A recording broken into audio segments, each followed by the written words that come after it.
Hola, bienvenidos a una nueva entrega. Hoy vamos a hablar del libro Contar con imágenes de Ximena Triquel. Especialmente vamos a hablar del capítulo número 4, el cual se dedica a hablar solamente del personaje. Y este dice lo siguiente: no hay relato sin personaje, sea este figurativo o abstracto, realista, fantástico, humano o no humano, individual o colectivo, presente o ausente, narrativo o discursivo. En primer lugar, nos habla del personaje como persona. Este implica considerarlo un individuo dotado de un perfil intelectual, emotivo y actitudinal. El principal problema que trae considerarlo de esta manera es que parece perderse la diferencia entre realidad y diégesis, ya que se pierde de vista que es un ser construido por alguien con ciertas intenciones. Incluso en filmes documentales no hay que perder de vista que se trata de un recorte de la realidad. En segundo lugar, hablamos del personaje como construcción textual. Este se opone a la concepción anterior y destaca que el personaje no es una noción literaria y que no es necesario que tenga formas humanas. Por ejemplo, el huevo, la harina, la manteca y el horno son los personajes de una receta de cocina. Esta concepción destaca que el personaje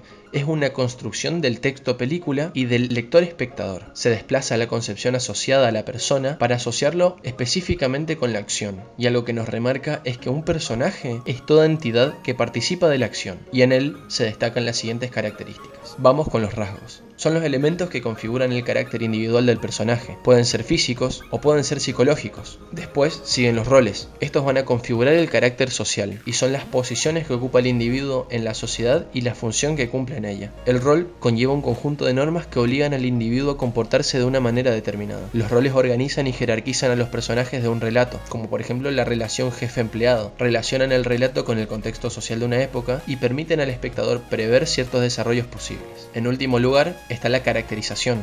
Bien sabemos que para analizar un personaje es necesario relevar ciertas características asignadas por los rasgos y roles que identifican a un personaje y lo convierten en único. Existen personajes individuales y personajes colectivos que se oponen a otros en un relato y es a partir de esa oposición que terminan definiéndose. Por último, vamos a hablar de la clasificación de los personajes. Existen tres tipologías básicas de personajes desarrollados y construidos en el relato. Esta clasificación se presta a combinaciones de distintos tipos. En primer lugar, aparecen los personajes imitativos. Estos están relacionados a personas reales. El trabajo de construcción de los personajes se ve condicionado por la existencia histórica de la persona en cuestión. Sin embargo, no hay una única lectura posible sobre la persona real. Mientras más compleja sea la persona, más interpretaciones tendrá el personaje.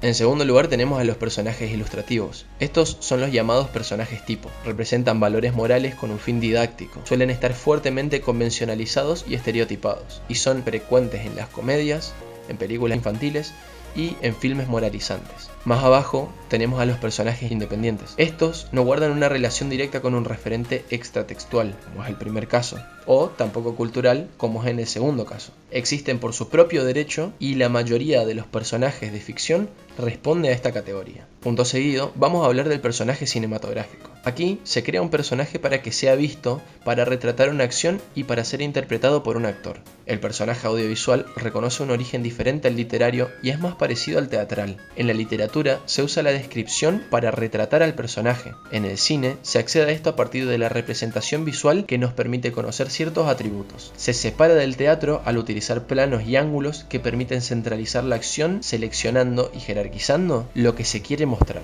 Y por último, vamos a hablar del personaje como actante. ¿Qué quiere decir esto? Que el personaje ya no es representado como una persona ni como un elemento, sino más bien como una función. ¿Qué quiere decir esto? Que el actante es quien realiza o el que realiza el acto, independientemente de cualquier otra determinación, ya sea este una persona, un animal o una cosa. Bien, eso fue todo. Muchas gracias por escucharnos y nos vemos en la próxima entrega.